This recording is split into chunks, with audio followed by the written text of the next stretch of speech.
Un incident qui aussi est passé non pas inaperçu, on va en parler, mais aux premières heures aujourd'hui, la France était là aussi entièrement pétrifiée par les commémorations d'Auschwitz.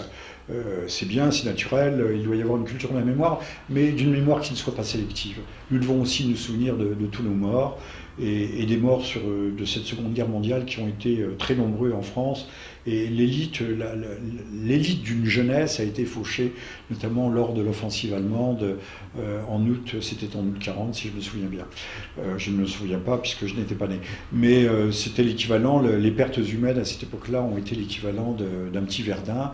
Et ça, je pense qu'on a trop tendance à l'oublier. Alors, un événement qui a été escamoté dans ces heures graves, puisque quand même le souvenir, la mémoire, c'est quelque chose d'essentiel à l'humain, c'est l'une de ses composantes, puisque qui ne sait d'où il vient ne peut pas savoir où il va.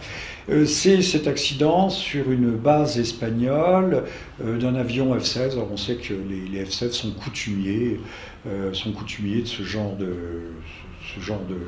de panne, de drame grec, qui aurait tué, alors là on ne l'a pas su dans les premières heures, qui aurait tué 6 soldats français et un certain nombre d'Italiens, blessé aussi un grand nombre d'autres. Alors là on ne peut pas parler d'attentat, mais que faisaient ces Italiens, ces Français sur une base aérienne militaire espagnole?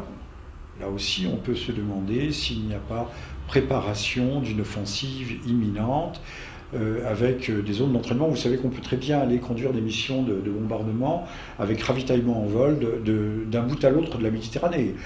Donc on peut aller frapper Daesh ou aller frapper la Syrie en partant, la Syrie tout court, je parle de la Syrie du régime de Damas, la Syrie légitime, en partant des côtes espagnoles.